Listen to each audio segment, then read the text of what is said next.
اسمعی کہتے ہیں کہ میں اپنے دوست کے ہمراہ صحرا کی طرف نکلا۔ ہم راستہ بھول گئے۔ اچانک ہم نے اپنے دائیں طرف ایک خیمہ دیکھا، چنانچہ ہم اس کی طرف ہو لیے۔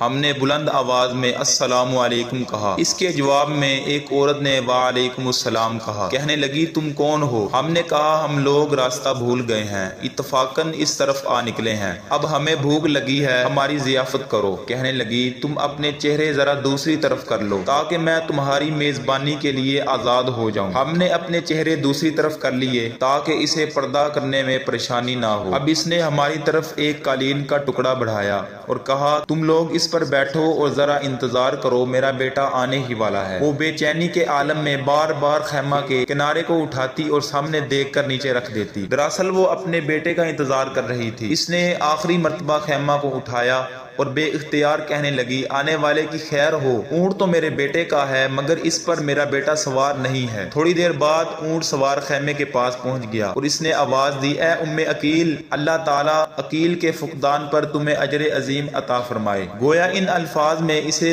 بیٹے کی موت کی خبر سنائی۔ عورت کہنے لگی تیرا ناس ہو، کیا میرا بیٹا فوت ہو گیا ہے؟ اس نے کہا ہاں۔ کہنے لگی اس کی موت کا سبب کیا ہے؟ وہ کہنے لگا اونٹوں کا اس پر ہجوم ہوا، چنانچہ اونٹوں نے اسے کنویں میں پھینک دیا۔ کہنے لگی اونٹ سے نیچے اترو اور مہمانوں کی ضیافت کا بندوبست کرو۔ خاتون نے اس کی طرف ایک بکرا بھیجا اور کہا اس کو ذبح کرو اور اس کا گوشت بناؤ اور پھر ہماری طرف کھانا تیار کر کے بھیجا۔ ہم کھانا کھا رہے تھے اور اس کے صبر پر تعجب بھی کر رہے تھے۔ جب ہم کھانے سے فارغ ہو گئے تو وہ ہماری طرف آئی۔ اب اس کی حالت بدلی ہوئی تھی۔ کہنے لگی کیا تم میں سے کسی کو قرآن پاک آتا ہے؟ اس کی تلاوت سے مجھے سکون ملے گا۔ میں نے قرآن پاک میں سورہ بقرہ کی آیات اس عورت کو سنائی جس کا ترجمہ یہ ہے اور صبر کرنے والوں کے لیے خوشخبری دے دیں۔ وہ لوگ جن کو مصیبت آتی ہے تو کہتے ہیں کہ ہم اللہ تعالیٰ کے لیے ہیں اور اسی کی طرف لوٹائے جائیں گے، ایسے لوگوں پر ان کے رب کی طرف سے نوازشیں ہیں اور رحمتیں ہیں اور یہی لوگ ہدایت یافتہ ہیں۔ تلاوت سننے کے بعد وہ کہنے لگی اللہ کی قسم کیا قرآن پاک میں اسی طرح وارد ہوا ہے؟ میں نے کہا ہاں اللہ تعالیٰ کی قسم، اللہ کی کتاب میں ایسا ہی ارشاد ہوا ہے۔ اس عورت نے ہمیں السلام علیکم کہہ کر قبلہ کی طرف رخ کیا اور 2 رکعت نماز ادا کی اور پھر کہنے لگی انا للہ و انا الیہ راجعون، میں اللہ تعالیٰ سے عقیل کے بارے میں ثواب